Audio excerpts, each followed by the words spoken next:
simple combination in Kali, but simple doesn't always mean easy. You know, like I see people cover Sinawali, which is basic, like double stick combinations. In fact, the name Sinawali means sort of like interwoven, to weave, like basket weaving, that kind of thing, right? So we say Sinawali when we refer to combinations, just like in boxing, there's combinations. But in this case, it's double stick combinations, okay? So a lot of times, it's really the form. You know, I can do any kind of fancy combination, like heaven six, I could do an umbrella, I could do some sort of like cob hit, I could combine that here and go like that, I could make like different figure eights or 4 counts here like that. But if we just go back to the basics of heaven six, a lot of times I see this old school approach of like lift the elbow and chamber power shot. But for one, it's going to slow you down, and it's like throwing a haymaker. It's like, man, I'm going to punch you right now. Everybody knows that's the universal symbol for I'm going to hit you. So the first thing you want to do is keep the elbow tucked. See, the elbow stays inside my shoulder. So even if I do the 6 count, it also keeps the tip of the stick even with my chin, so that it just goes straight to the target rather than in an arc up and over. If anybody does this, what should happen is you should hit him first, you should hit him in that limb, you can get out of the way, but it's a really big signal.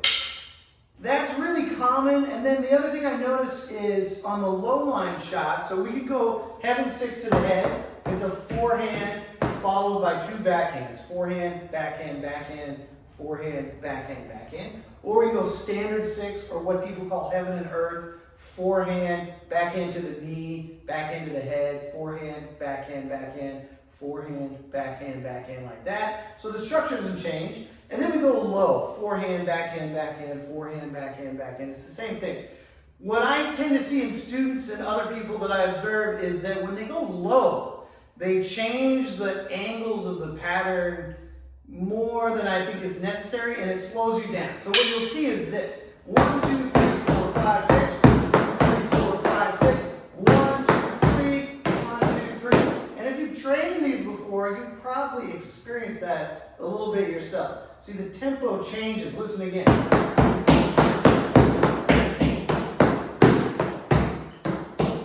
It's a little slower on the end. And why is that?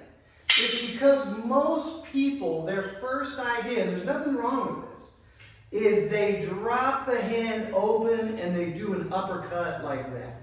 And so that time spent in what I call the golf swing, because it's like a little bit like a golfer, opening up, that slows your speed down because it's a new angle. If you think of the first 2 sets, forehand angle 1, forehand angle 1 on the left-hand side, it's coming down. Even if I go heaven and earth, those lines haven't changed. My backhand is coming down. There's a backhand uppercut, but I need the backhand uppercut to bring the stick back to my high guard position. So how can we address this? One thing we can do is, if you think about different systems, there is uppercuts to the knee, there's uppercut to the chin, like any target, right hand, whatever. There are also downward shots to the knee. If you think about when I'm in a stance, the knee is a little bit forward. So there's nothing wrong with hitting the tip of the knee or the leg, coming down like that, or think about like I can hit the ankle, or even sometimes the very top of the foot is a great target. Elevation change, boom, and then come up. That's going to get reactions from people without a doubt, right? So when we come down, now what happens is we haven't changed the structure. See, my elbow is still inside my shoulder. I'm no longer drifting and opening the thing up. I'm just hitting down in the same way that I would hit down to the head or the chin right from here. The other thing I'll do to sort of shortcut it, and this is good for like when you do the umbrella as well, the guard will drop a little bit where I'll be more over the upper elbow, over the tricep, upper arm here this way. So like when you do an umbrella, right, you can go really far over the head, or I can treat it more as a roof block, and I can go in front of the body like that. Well, when you go low, I can hit low, and I can go like that, and it works. And that's it's a true umbrella, but it's very slow. So sometimes you hit it, and you just bring it across the body like that. So it's because there's an elevation change. It's something a little bit different going on. Just like if I hit to the stomach in boxing, I'm not always going to keep my height. I prefer it if there was a little bit of elevation change, so I'm hitting to the target more in a straight line, even with the belly, rather than just hitting down like that and leaving my chin up and stuff all the time. So if we look at the same tempo, I'll try to go slow. 5, 6. Now I can keep the rhythm throughout. See, I'm just hitting down, and it's a much more direct shot than trying to get upward like that. Just down, down. See, elbows staying in.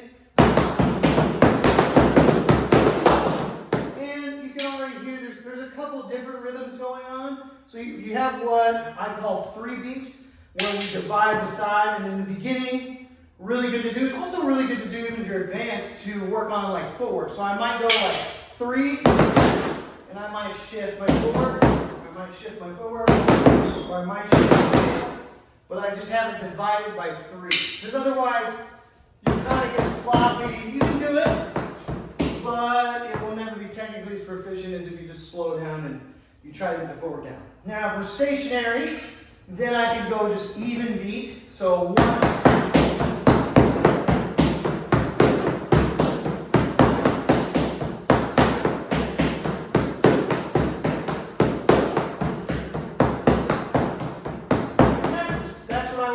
To next. Everything is on an even tempo, whatever baseline pace you can set, and it does not change regardless of the height that I'm in. So no longer have to have first 2, last one with that big chopping uppercut slowing me down. Everything is the same speed. Then we have what is this called sometimes like popcorn. It's like erratic, like when you're making popcorn in the kettle. It's like pop, pop, pop, pop, pop, pop, pop, pop. It's popping at like different intervals. And that's kind of, I did that a little bit earlier, but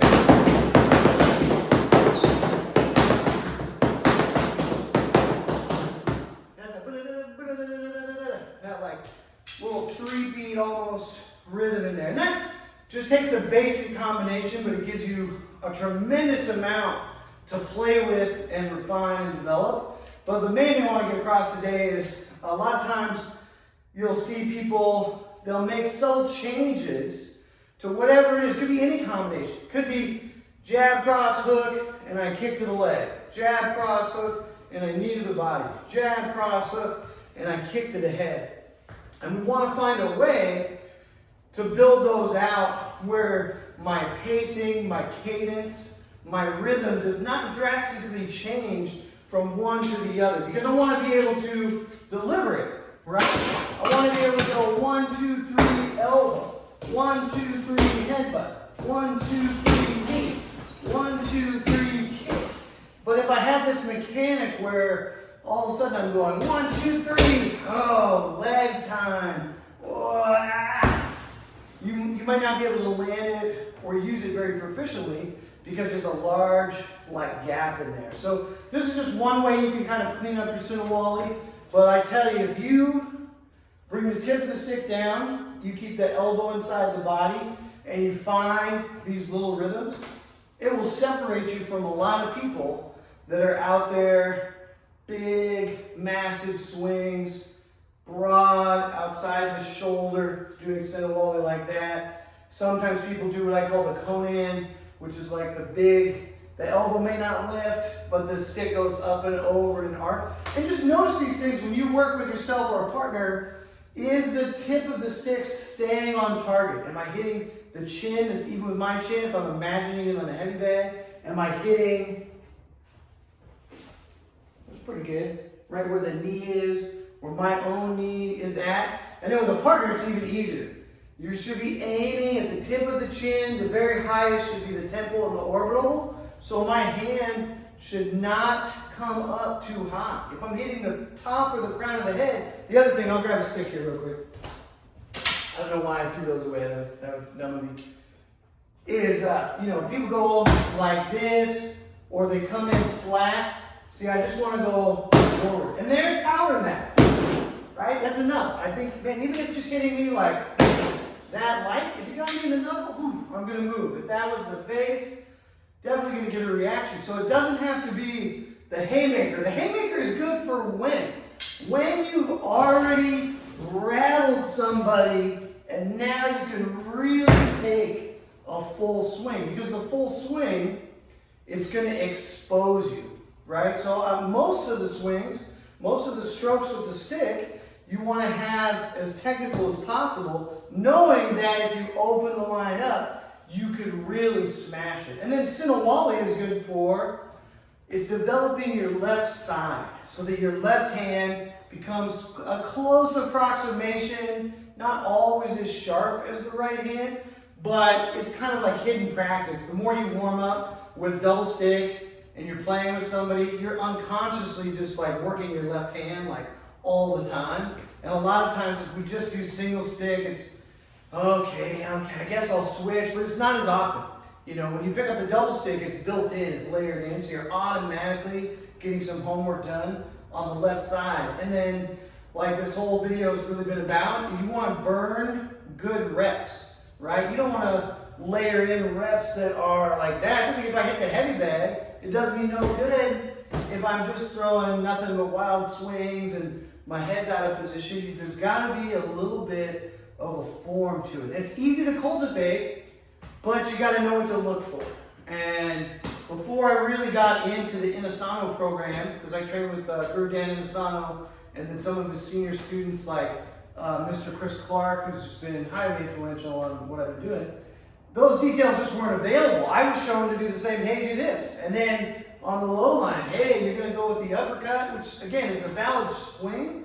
But if I'm thinking of just like, how can I get there on the same beat? See, later, it's hard to tell, but I can kind of turn it, almost like an abanico. I can turn it to an uppercut at the last second if I wanted to, but there's nothing wrong with like hitting down to the knee.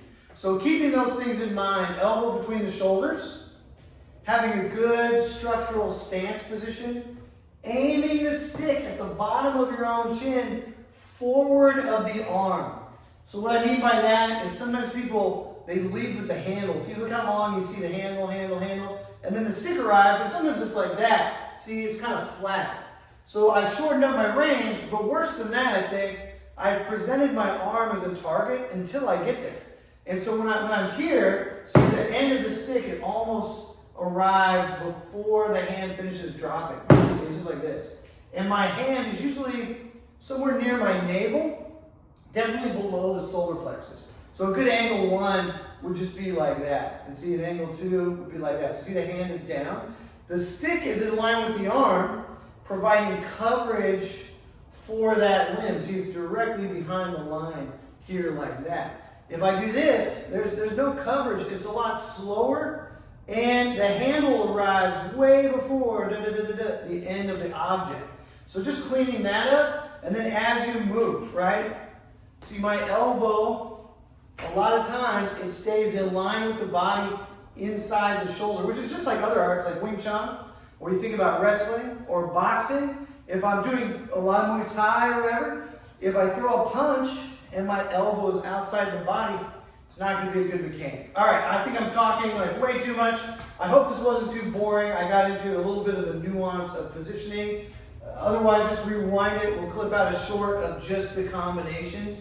And you can just use that too. But there's a lot of detail going on when you see somebody doing Sinawali or double stick. You want to look at more than just, what's this combination I'm trying to get down? You want to look at their pacing and their rhythm, their structural position and efficacy of the movement, and is there any telegraphing going on? Because I just don't, in my opinion, in my perspective, this is not the best idea.